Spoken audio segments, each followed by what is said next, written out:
The need for green building has never been more urgent. Buildings contribute to 40% of global energy use and 30% of carbon emissions. Green buildings, climate action advocates, sustainable materials, and green building technologies. Built for good, we tell African stories on green buildings.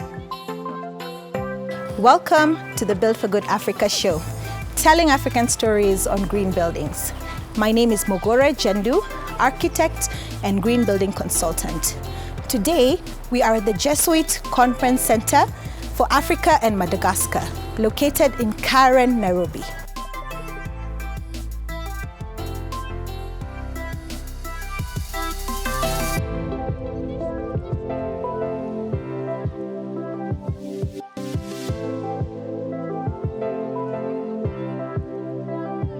I am here with the Clerk of Works, Abbas Ahmed Mohamed.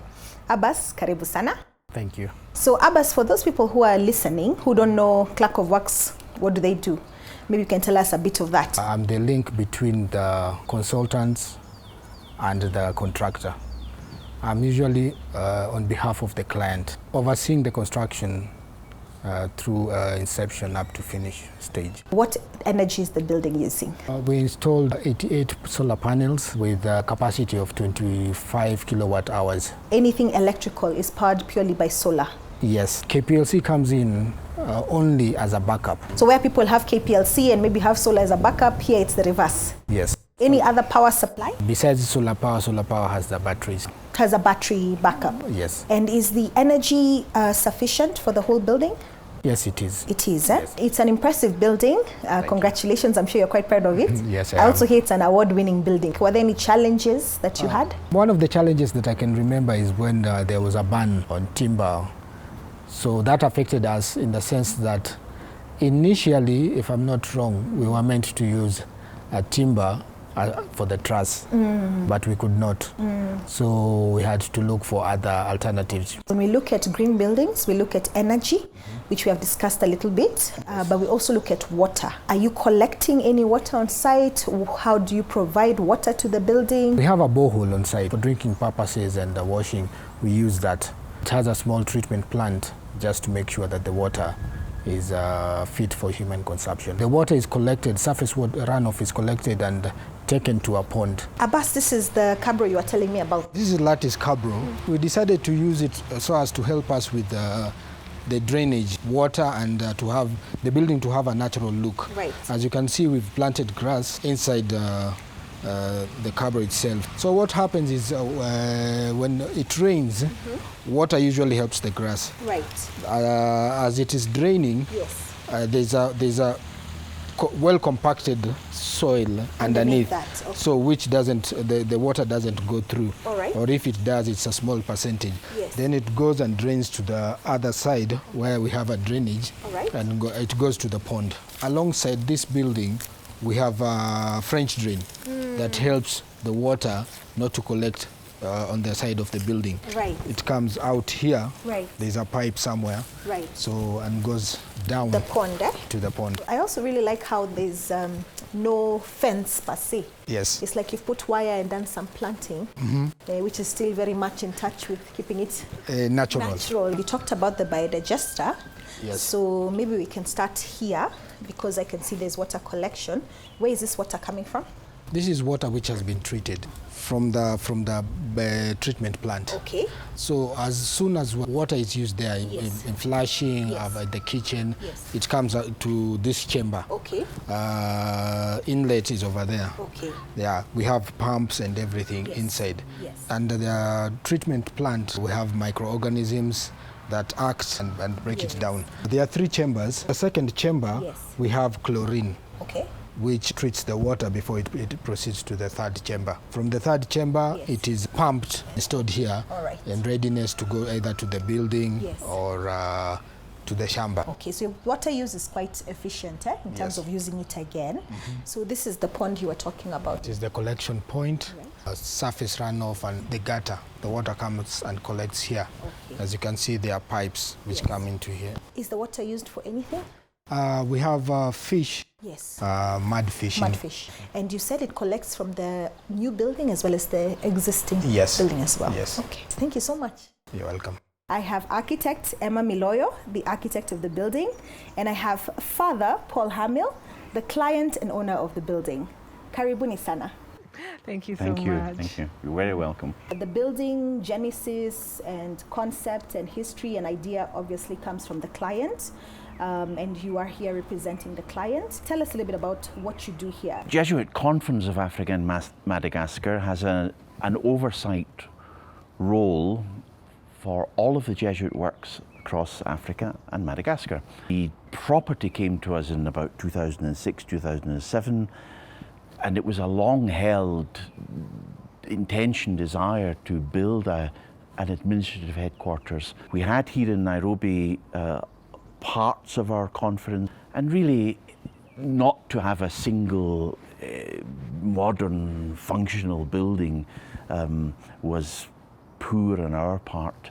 So the decision was taken in probably 2015, 2016 to move this desire into a reality. Design Source were commissioned as the architects. Myself, I only come in 2017 and with a brief to manage the construction period. Emma, over to you, Design Source.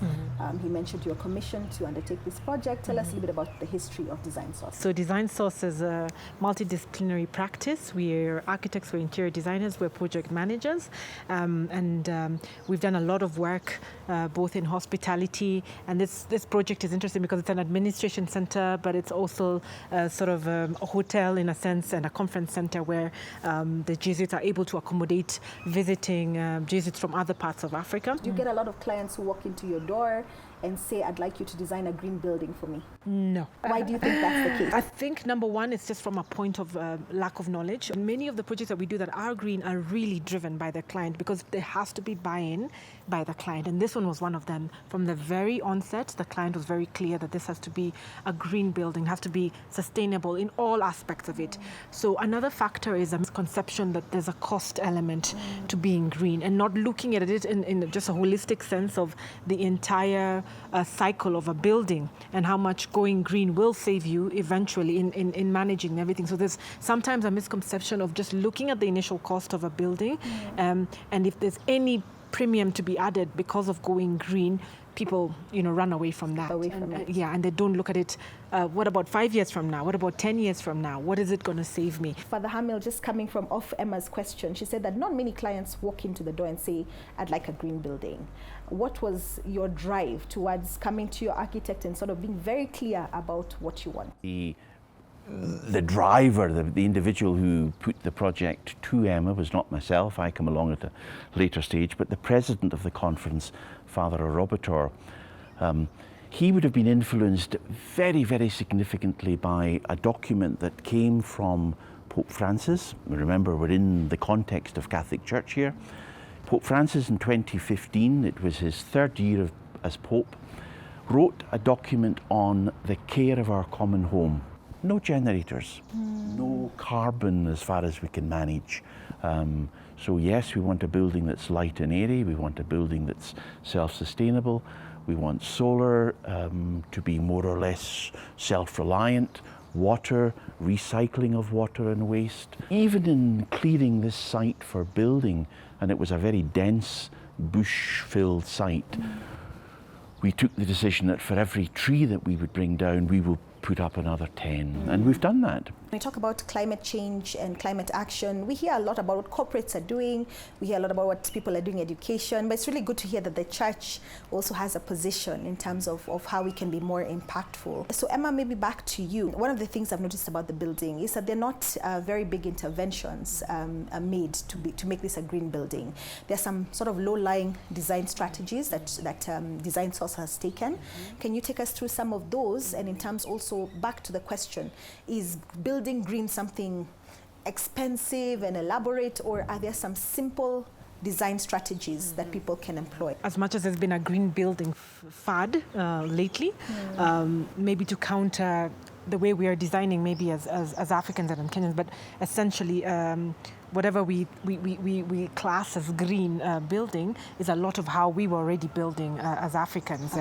So whether it's sourcing materials locally, using natural materials rather than materials whereby in their process gone through a lot of manufacturing and the like. So those are very simple things that people sometimes I think green building is very abstract, but it's not.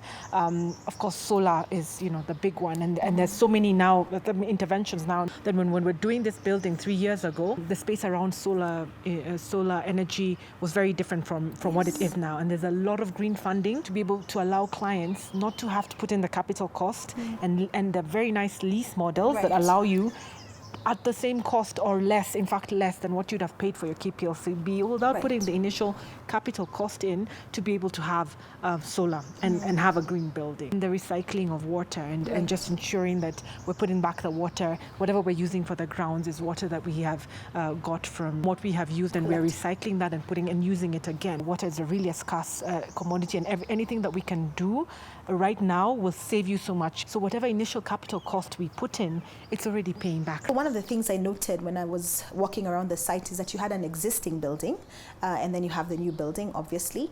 And it seems that you actually took some interventions to also bring the existing building up to speed. Can you tell us a little bit about that and why even go that step further? Yes, of course. So when this building was available for occupation, the four of us who lived over in a very old house here immediately moved over, and we set about stripping this back to the bare bones again with Design Source. And it's always easier and in some ways more satisfying to begin with a blank canvas with a new building. Working with an older building, you need to show it a little respect. But in putting the plans together for this building, we were able to lean on some of the improvements that we had made on this one, or some of the new developments we put into this one. So both buildings share the same solar source, both buildings share the same water source. All the waste of both buildings is recycled. Talk about a green building. It's a building that's good for the environment and for people. How do you feel the building is good for people in terms of when they're in the spaces? Behind us we have a beautiful deck. Just what is the genesis towards having spaces that are outdoor, indoor spaces? Was that a conscious decision, or what guided that? As a firm, we do have a preference for using natural materials, and you'll find many times with use of natural materials, they end up being local materials, whether it's your stone, your brick cladding and things like that, rather than very glass buildings.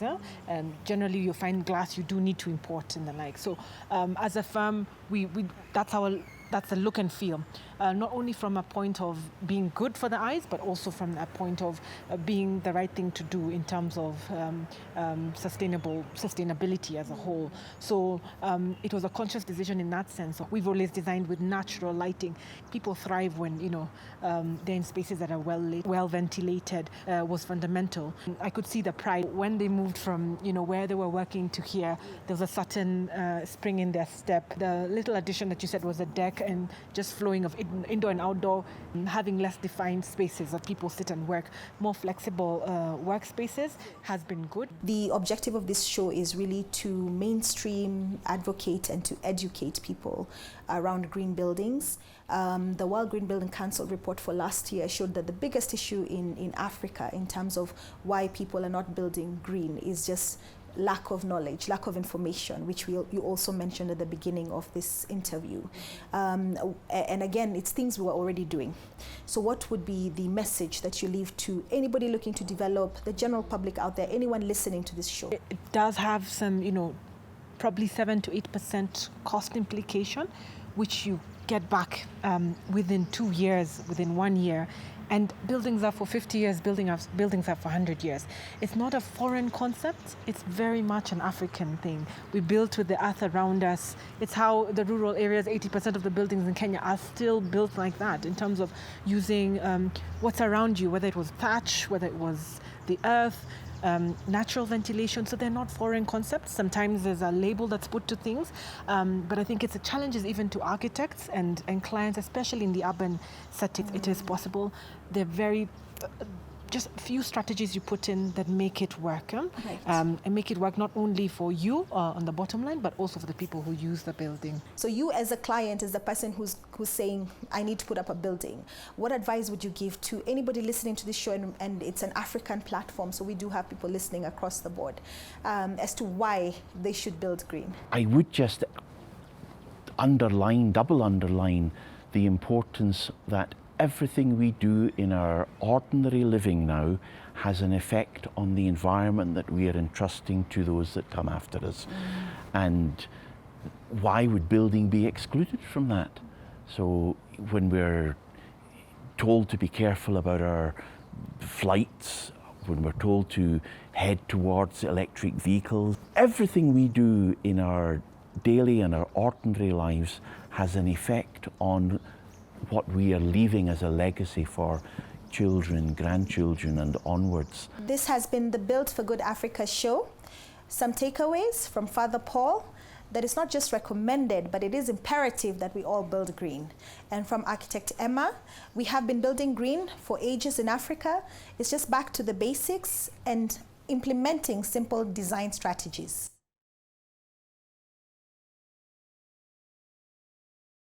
I'm interviewing Nzambi Matee of Gjenge Makers. Karibu, Zambi. Thank you so much. So Zambi, I really want us to have a conversation around what you do, because it's so exciting to me. Who is Nzambi Matee? Who is this person? Who is the creator person behind Gjenge? So Nzambi Matee is a curious material scientist and engineer, and who happened to find herself in this space just by coincidence. What was your aha moment? Because obviously there's a product that you have at Gjenge, Yes. And you're a scientist in your background. What was your aha moment that found you in this space of this particular product? In my other life, as I like to say, I was in oil and gas. So I was a data analyst analyzing geophysics data. And I came across a lot of environmental impact reports. As you know, plastic comes as due to the refinery process of crude oil.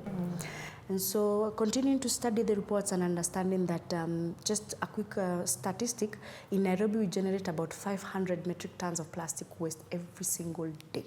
Wow. And so most of this plastic waste is due to what we call the single-use plastic element. This made me curious, where does all this plastic go to? Of course, I see some in the environment, in the drainage, waterways, but where does the bulk of it go to? So I started following the plastic waste value chain. I have a friend who is in the waste management business, so I just jump in the truck with him and just go all the way from the source to the dam site in Dandora just to understand the flow of plastic. And for me, I was like, okay, fine, there should be another way to process this. And what drove me is three things. Number one, it has to be practical, it has to be sustainable, and most importantly, it has to be affordable. Because sustainability in other parts of the world is a luxury affair, but in Kenya we cannot afford to have it a luxurious affair. I really like what you said about sustainability in Kenya needing to be affordable. That's our driving factor for what we're doing in terms of Built for Good Africa, which is we're trying to show that building green is impactful, it's affordable, and it can be done by anyone, anywhere. Why building products? Why pavers? How was that connect from the plastic materials to being a built product? In the quest of us making it as practical as possible, we thought, what is the best way and the easiest way to make it practical? We had to impact the three basic human needs, either food, shelter, or clothing. Then it only made sense to enter into the shelter space. And then we started doing research and development and seeing, okay, fine, what within the shelter space can we impact, or can we disrupt where we need to disrupt? And a few years later, we started making pavers. To make the pavers, we wanted an easy entry to the market, because as you are aware, this market is very rigid. People have done this over and over again, and so the people have the mentality of, if it's not broken, why fix it? We wanted to bring the element of, it's not broken, but something needs to change. And so how do we change? This is the option. So we wanted to provide an alternative solution. I really like what you said about food, shelter, just really how do you be the most impactful in a space. So now just speaking to now the actual product, the pavers, and we have some here. How do you make them? Like that whole process of how do you make the pavers? So just to make in comparison with the concrete, and to be specific, Portland concrete, because what we make, we call it polymer concrete. You take an aggregate, the aggregate is the sand, mix it with ballast or dust, and then you mix it with the binder, which is cement, in this case, the Portland concrete, and then water. You make now the concrete element. So for us, we wanted to see where we can use plastic, because plastic is polymerous in nature. By that I mean it's string-like in nature. And so by that element, it can be able to bind the aggregate being sand, to bind it well, and then heat it at very high temperature and pressure points, because the binding element of plastic comes from it being heated. So once it makes a homogeneous mixture, which comes close to like an ugali or oatmeal. We take that mixture, we eat depending on whatever product we want to do, and then we cool it at very high temperature pressure points. The idea of cooling them at very high temperature pressure points is to remove any air pockets, or rather most of the air pockets, to make it as durable and as strong as possible. And so that's one of the biggest pros for our product vis-a-vis the competition. I'm the operations manager in Gjenge. That involves every activity going around in Gjenge I possibly manage. The day-to-day activities in Gjenge revolves around making pavers. That's our core duty here. So we use these machines that you can see around the workshop to make these pavers that I'm holding. As you can see, we make different types of pavers. Like this one is the light duty. Can I see? Mm-hmm. Yeah. That one is the light duty. It weighs about 1 kilo in terms of weight, and it is suitable for pathways, footpaths, and places that they don't require heavy duty trucks. Yes. Yeah. Only friendly car, only light duty cars. Okay. And people. Fantastic. Okay. Suited for that area. Okay. And this one is the moderate duty, as you can see here. It's around 1.5 Yes. kilos. Yes. And it's for heavy commercial areas. Okay. All right. So with this work, for example, where you have heavy duty trucks, It can sustain that weight. The press is for molding and to press the material into this shape. okay. Yeah. Right. Okay. Fantastic. Thank you so much, Kim.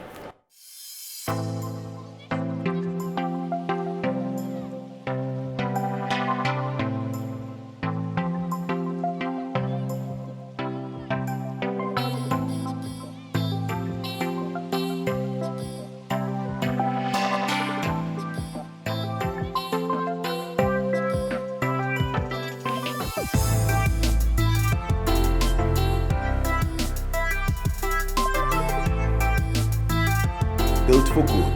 We tell African stories on